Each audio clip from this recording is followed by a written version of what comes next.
শুধু একটা পর্ব বাদ আছে, টোটাল কালিমা বলতে হবে না, শুধু বলবেন লা ইলাহা ইল্লাল্লাহ, আমি আপনার জন্য বেহেশতের জামিন হয়ে যাব।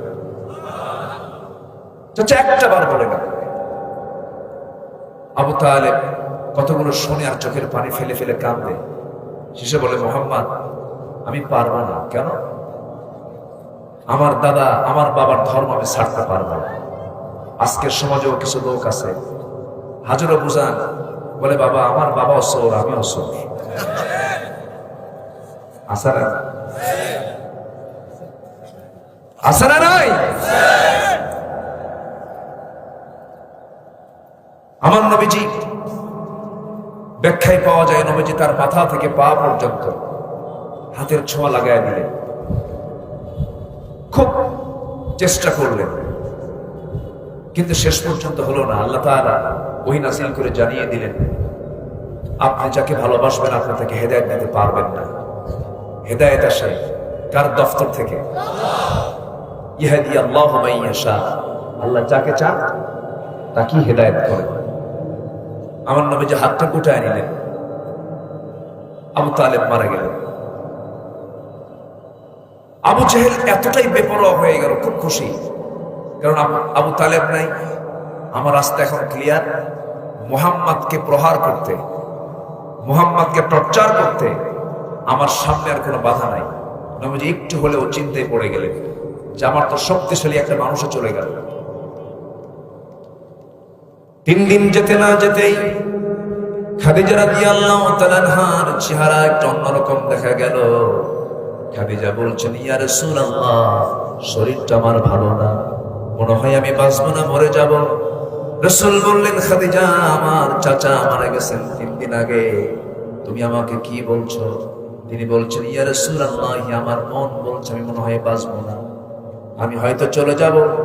আমার 4টা মেয়ে সন্তান দুনিয়াতে স্মৃতি করে রেখে যাচ্ছি।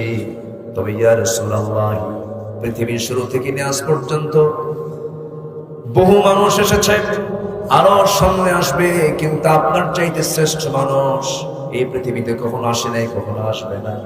এমন একজন লোককে আমি আমার স্বামী হিসেবে পেয়েছি, আমি নিজেকে ধন্য মনে করছি। ইয়া রাসূলুল্লাহ, আমার বিয়ের পর থেকে নিয়ে এই দাম্পত্যময় জীবন চালানো পর্যন্ত এই দীর্ঘ সফরে, দীর্ঘ সময় আমি আপনার কাছ থেকে কোনোদিন আপনার কাছে কোনো কিছু আবদার করে নাই, কোনো কিছু চাই নাই। আজকে আপনার কাছে কিছু চাবো, যদি আপনি আমাকে দিতেন।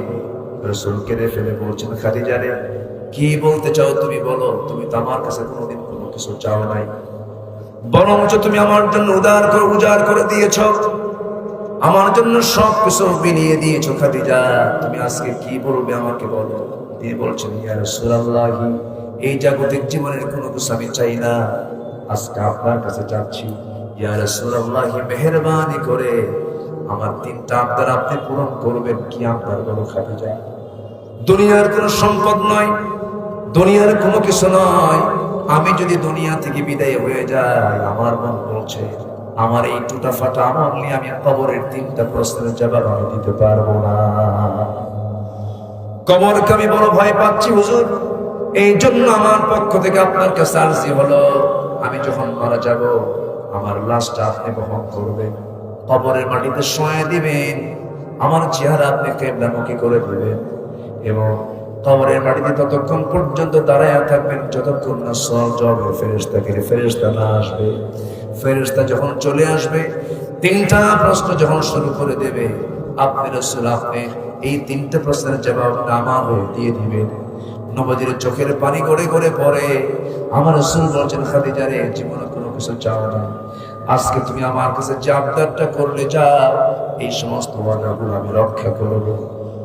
আম্মা জান খাদিজা রাদিয়াল্লাহু তাআলা দুনিয়া থেকে বিদায় নিলেন। এমন একজন নারী এই পৃথিবীতে আল্লাহ তাআলা একজন নারীকে সরাসরি সালাম দিয়েছেন, তিনি হচ্ছেন খাদিজা। যখন সুবহানাল্লাহ, সম্মানটা কত, মর্যাদাটা কত! যাকে আল্লাহ নিজে সালাম দেয়, সেই খাদিজা কবর নিয়ে টেনশন করছে। আর আজকের দুনিয়ার কিছু মুসলমান আছে, 7 দিনে 1 দিনে মসজিদে যায়, সেজদা দিয়ে আবার বলে আল্লাহ আমারে জান্নাত না দিয়ে যাবে কোথায়? এরকম আছে না?